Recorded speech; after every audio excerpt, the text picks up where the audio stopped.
Bienvenue, cher auditeur, bienvenue pour ce nouvel épisode du podcast Cultiver l'harmonie. Ici Adrien, votre thérapeute relationnel. Aujourd'hui, je vous accueille à travers cet épisode pour un épisode évidemment bien spécial.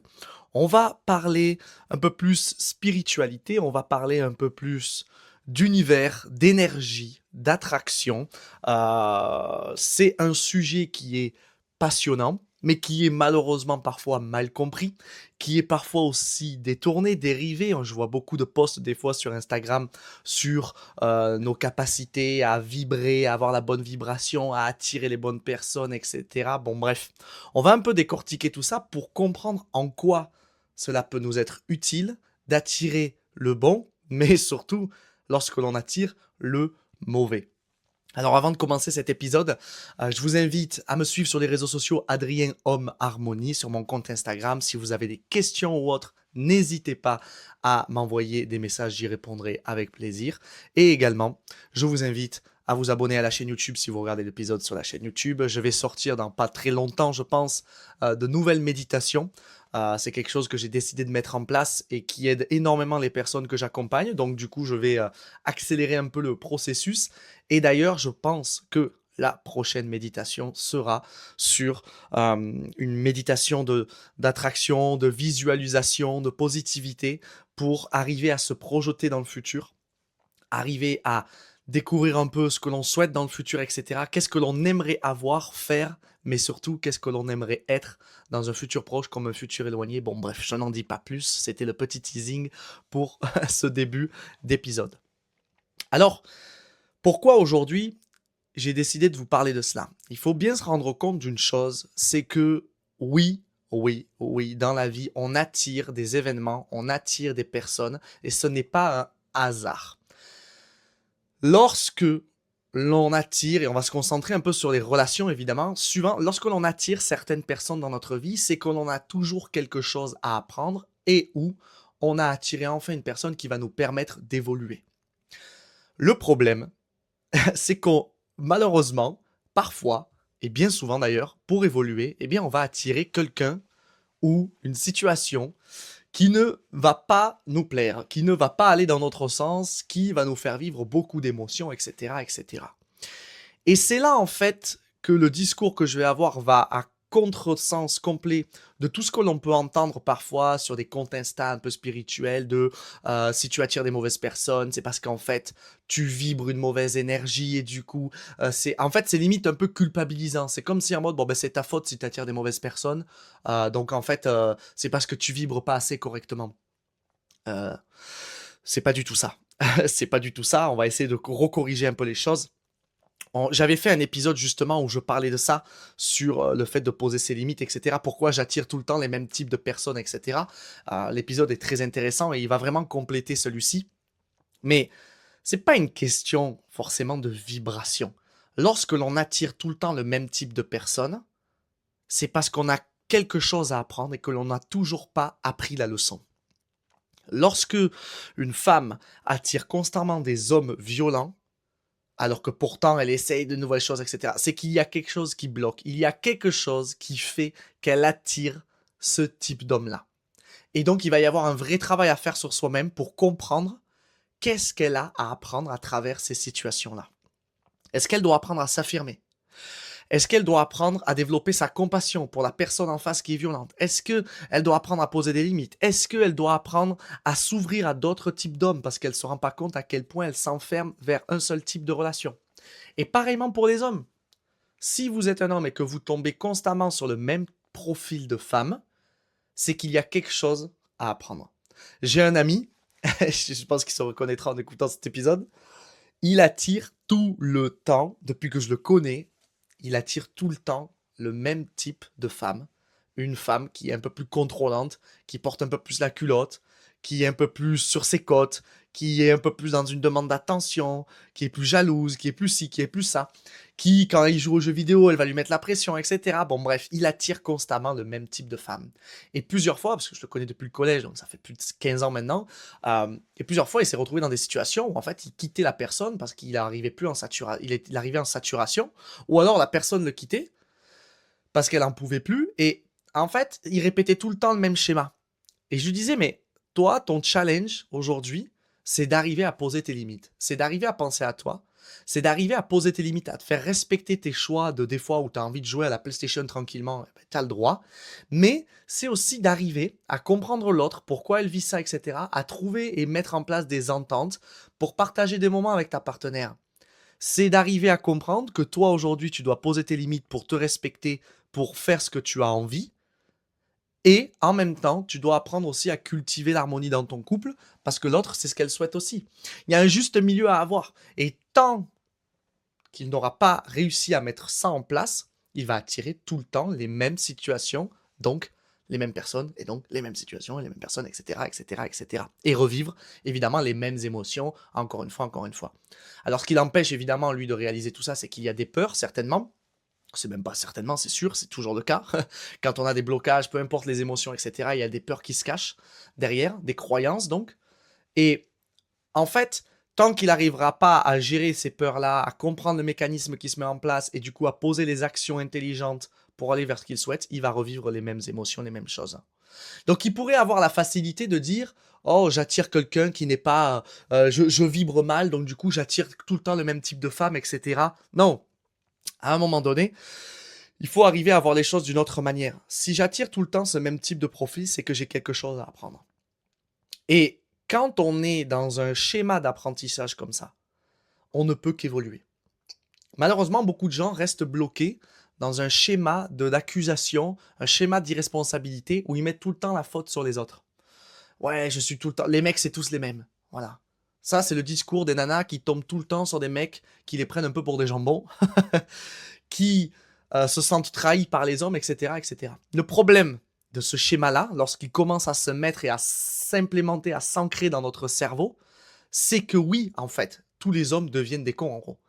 Parce que le moindre petit geste qu'un homme va faire, on va le juger, on va l'accuser, on va dire qu'il nous a trahis, etc. Et en plus, on va attirer du coup des hommes qui sont comme ça. Mais le problème, c'est que même des hommes qui ne sont pas comme ça, eh bien, on va vivre ces mêmes émotions. En fait, c'est ça le truc. C'est que la base, c'est nous, c'est la base du triangle, c'est soi-même. Et tant et aussi bien longtemps qu'on n'arrivera pas à comprendre ce qu'il se cache derrière ces gens ou ces situations qu'on attire, on n'arrivera pas à s'en sortir. Alors on parle des relations, moi je vais vous donner des exemples évidemment concrets que j'ai vécu, parce que j'en ai plein que j'ai vécu, en négatif comme en positif, parce que là on parle un peu de, pas de négativité, mais d'obstacles, mais c'est aussi le cas pour les choses positives dans la vie. Lorsque l'on est prêt à recevoir, lorsque l'univers juge qu'on est prêt à recevoir quelque chose, on l'a sans forcer. Et je l'ai vécu je ne sais combien de fois. Dans le premier livre que j'ai sorti, Manuel de réussite, je dis le premier parce que ça ne sera pas le dernier, évidemment, euh, j'en parle justement de certaines situations que j'ai vécues, où j'ai pu m'attirer des opportunités incroyables, notamment dans la musique, parce que je travaille beaucoup dans la musique également, euh, mais sorti de nulle part, mais juste parce que j'étais prêt. Pour la petite anecdote, par exemple, pendant des années, j'ai travaillé dans le domaine du coaching sportif, en préparation physique, etc. Et ça faisait des années que je voulais arrêter. Moi, entre-temps, je développais et mes projets dans la musique et mes projets en tant que thérapeute. Donc ça remonte à un bon moment. Et en fait, j'étais frustré. Mais j'avais tellement peur de quitter mon boulot de coach, de me retrouver en galère financièrement et de faire un boulot que je n'aimais pas, que je ne partais pas. Mais en fait, le problème, c'est que ce boulot de coach, je ne l'aimais plus, je n'en voulais plus. Je voulais faire de sport pour moi, je voulais plus travailler là-dedans. Donc j'avais peur de quitter un boulot que je n'aimais plus pour aller, par peur de retrouver, de finir pardon, dans un boulot que je n'aimais plus. Bon bref, c'était un peu lunaire le schéma. Quand j'ai pris la décision d'arrêter, je me souviendrai toujours de cette scène où je me suis assis dans mon canapé. J'étais à un appartement que j'avais avec une ex à moi. Et je me suis assis et j'ai dit, ok l'univers, là je suis prêt. Là, je veux travailler, gagner ma vie dans le développement personnel et ou dans la musique. Je suis prêt. Même si ça fait peur, même si je vais me chier dessus, envoie-moi une opportunité. Un mois et demi plus tard, déjà j'avais une opportunité pour des ateliers que je donnais de motivation et de confiance en soi à des groupes immobiliers, donc ça c'était incroyable. En plus super bien payé, bref, un truc de fou. Et un mois plus tard, je reçois un appel de la part de mon médecin traitant qui me contacte parce que son fils reprend la direction d'une boîte de nuit, il avait quelqu'un pour venir jouer, pour venir faire la direction artistique, etc. Et ça, j'adore ça, moi. Et je dis, go, on y va. Et en fait, c'est lunaire. Et ça, je peux vous donner des exemples, mais je ne sais combien d'exemples. Quand j'ai fini mon voyage, je cherchais à un moment donné, donc j'avais déjà commencé à faire mes consultations, etc. Mais j'avais besoin un peu de me refaire financièrement. Et je me suis dit, bon, j'ai envie de trouver une saison, une petite saison simple où je gagne bien ma vie, j'ai du temps pour moi, j'ai du temps pour faire mes consultations, j'ai du temps pour profiter, etc., etc. Un mois après, je reçois un message d'un ami à moi qui me demande si je veux aller jouer, produire, etc. de la musique sur Saint-Barthélemy. 2 mois de saison, incroyable. Enfin, bref, des anecdotes comme ça, je peux vous en raconter je ne sais combien.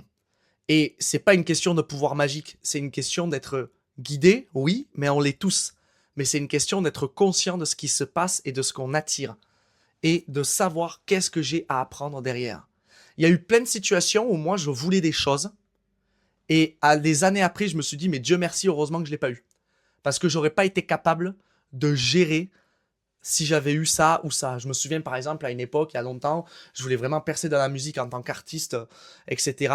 Et, euh, et en fait, à un moment donné, j'ai eu d'autres opportunités dans la musique, j'ai avancé, notamment à Megève, etc. Tout ça en tant que consultant.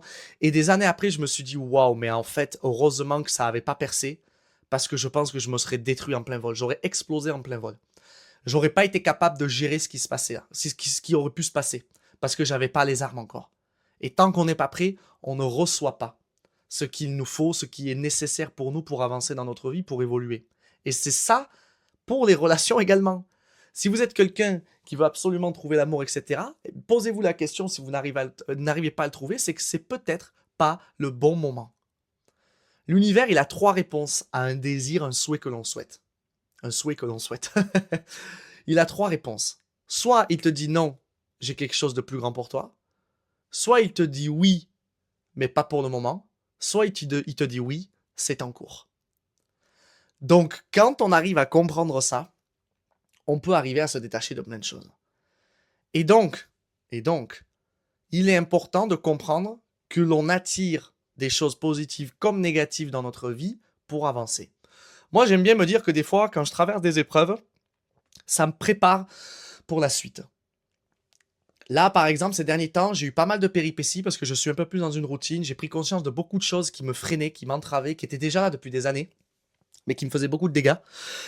Et je comprends maintenant que là, il n'y a pas de hasard. Des fois, on peut se poser des questions, on se dit, mais qu'est-ce que je fais là? Pourquoi je suis là? Pourquoi je suis dans cette situation? Pourquoi je me retrouve dans cette situation, dans ce travail-là? Pourquoi je me retrouve avec cette personne-là? Ben, c'est pas une erreur. C'est pas une erreur. On est sur le bon chemin. Peu importe le choix qu'on en a fait. Maintenant, c'est qu'est-ce qu'on en fait de ce chemin? Quelle décision on prend? Qu'est-ce qu'on essaye de, comment dire, de prendre conscience? Comment on essaye de prendre conscience de ce qui se passe, de ce qui nous freine, de pourquoi on s'est retrouvé là et de ce qu'on a à apprendre? Et c'est ça, en fait, le plus important. Et lorsque vous vous retrouverez en difficulté, que ce soit au niveau professionnel, dans la vie de tous les jours ou au niveau relationnel, il faut arriver à se poser des questions. Mais qu'est-ce que j'ai à apprendre là? C'est quoi le positif là-dedans? Qu'est-ce que je dois apprendre là? C'est quoi la leçon? C'est quoi le challenge à travers cette épreuve-là? C'est quoi l'obstacle que je dois franchir ici? Et pour les relations, très souvent, il y en a plein des challenges comme ça. On peut très bien parfois attirer le même type de femme et se rendre compte qu'en fait, le challenge, ça va être justement d'apprendre à poser nos limites, comme mon collègue. On peut attirer le même type de femme et se rendre compte que peut-être que le challenge, c'est de se rendre compte que là, ben, je suis tout le temps avec le même profil de femme et en fait, il faut que j'arrête. Donc là, je quitte cette personne. J'apprends à poser mes limites. J'arrête ces dépendances affectives. Peut-être que je m'en veux parce que je suis en dépendance affective avec mon ex, etc. Et je reste toujours dans le même schéma. Ok, qu'est-ce que je décide de faire avec ça? Ben, il est grand temps peut-être de s'en libérer pour avancer de cette relation.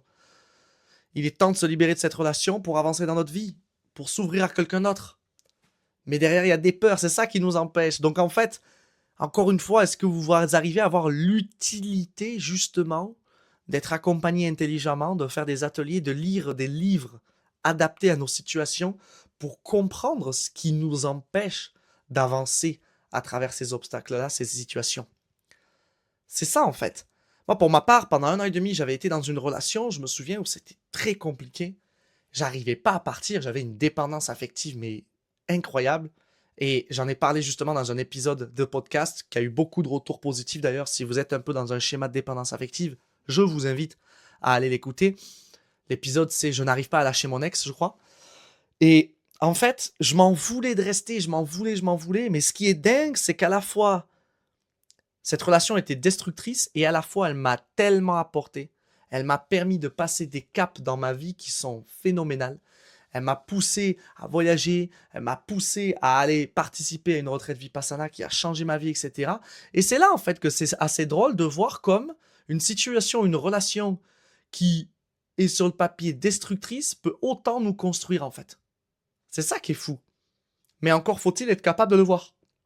Encore faut-il être capable de prendre conscience de tout ça, de comprendre le chemin, d'avoir de la gratitude pour ce chemin aussi douloureux soit-il après derrière. Et ça demande un vrai travail d'introspection.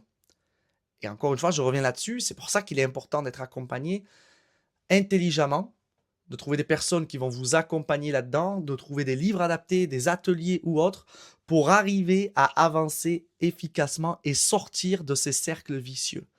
C'est en fait un peu, pour moi la vie, je la vois un peu comme, comment dire, dans un niveau d'un jeu vidéo, là, actuellement, et si on veut passer au niveau suivant, eh ben, du coup, il va falloir arriver justement à sortir de ce niveau-là, à le finaliser, à trouver l'énigme, à résoudre l'énigme, etc.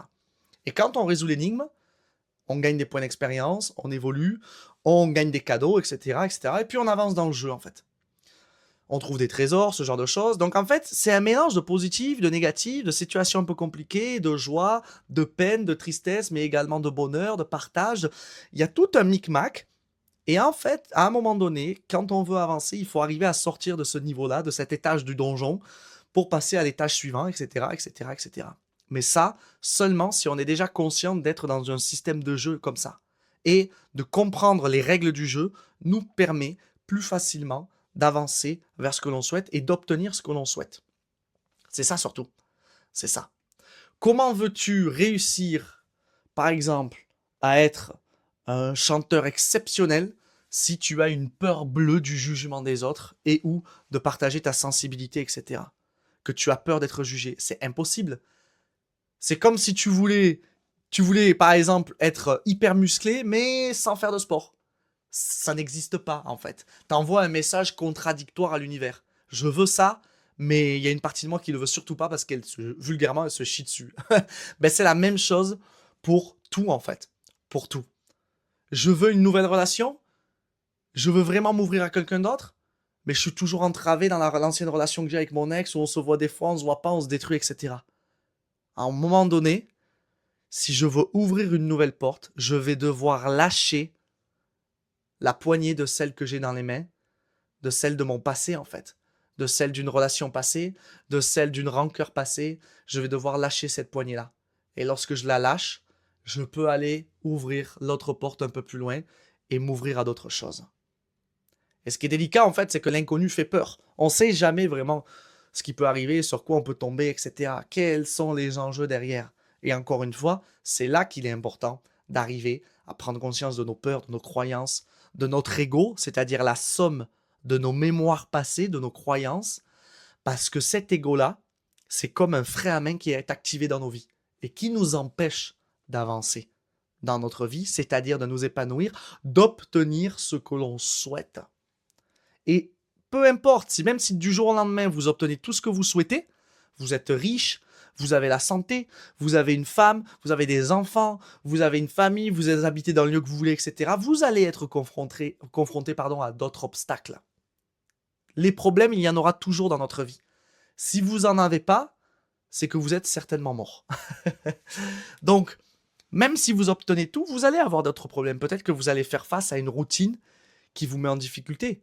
Peut-être que vous allez faire face à un ennui que vous avez toujours évité, vous n'en avez jamais pris conscience. Peut-être que... ça peut être tout et n'importe quoi. La vie, c'est pas une succession de problèmes, attention. Mais les problèmes sont là pour nous aider à évoluer, etc. Et à travers tout ça, nous, ce que l'on souhaite, c'est arriver à se projeter, à aller vers ce que l'on souhaite, à s'épanouir à travers ce chemin-là pour arriver justement à profiter de l'instant présent au maximum. Donc, oubliez un peu les discours de je vibre pas assez, donc c'est pour ça que j'attire pas, etc. Oubliez ces discours un peu culpabilisants essayez, si vous n'arrivez pas à obtenir ce que vous souhaitez, de demander à l'univers. Montre-moi des signes. Qu'est-ce qui fait qu'aujourd'hui, j'arrive pas à obtenir ça, à aller vers ça? Qu'est-ce qu'il se passe? J'ai fait mes demandes dernièrement par rapport à certains projets et je me suis dit, ok, là, je demande à l'univers, vas-y, montre-moi, aide-moi, je vois que je veux ça, aide-moi, vas-y, là. Là, on y va, c'est parti. On y va, je veux ça. Et s'il y a des trucs à travailler, s'il y a des trucs à... Vas-y, montre-moi. Ben, je peux vous assurer que j'ai de la chance là-dessus, je suis vachement guidé, j'ai pas tardé, j'ai pas eu besoin d'attendre longtemps pour découvrir un peu certaines choses. Et je me suis dit, waouh, en fait, ok, je vois à quel point il y a encore des blocages qui m'empêchent d'aller vers ce que je souhaite. Et c'est ça pour absolument tout. Donc, apprenez à prendre conscience des signes, à demander à l'univers, à demander à être guidé, mais surtout, si vous demandez à être guidé, faites en sorte d'accepter cette guidance-là. Faites en sorte d'essayer d'être éclairé, de voir ce qui se passe en vous, à l'extérieur, de suivre les signes, de comprendre pourquoi vous êtes dans une telle ou telle situation, qu'est-ce que vous avez à apprendre. Faites-vous accompagner. Parce que c'est ça, en fait. Si il y a la guerre du jour au lendemain et que je peux vous donner l'arme la plus puissante au monde, mais si vous n'êtes pas capable de l'utiliser, ça ne servira à rien pour établir la paix. Vous n'y arriverez pas. Donc c'est ça en fait aussi qui est important. C'est que c'est important de demander, d'être guidé, d'essayer d'attirer des leçons là-dessus, des signes pour avancer. Mais c'est important en fait de lire la leçon quand elle est là. Si c'est juste pour attirer et qu'en fait au final on n'essaye pas de faire un peu des rétrospections, comprendre ce qui se passe, ça ne sert à rien. Donc aujourd'hui, si vous êtes dans des situations un peu compliquées, prenez le temps de vous poser, de vous demander, mais qu'est-ce que j'ai à apprendre là-dedans? Qu'est-ce que j'ai à apprendre? Qu'est-ce que je veux moi en réalité? Faites face à vos difficultés. Faites face à vos peurs. Faites face à vous-même. Faites face à votre ego. Aujourd'hui, vous êtes le roi du château, mais c'est votre ego qui est à la base votre serviteur qui gère ce château. Vous devez apprendre à lui dire maintenant tu reprends ton rôle de serviteur. Et c'est moi, dans mon être tout entier, aligné, qui va reprendre les rênes de ce château. Et lorsque l'on arrive justement de plus en plus à maîtriser notre ego, à le comprendre, à l'accueillir, à le maîtriser, à le rassurer, à le calmer, c'est là en fait qu'on va pouvoir s'ouvrir à de nouvelles choses et s'attirer une abondance d'opportunités, une abondance de rencontres, une abondance de santé, d'amour dans notre vie. Mais encore faut-il être capable d'en avoir conscience. Je vous dis à la semaine prochaine pour un nouvel épisode.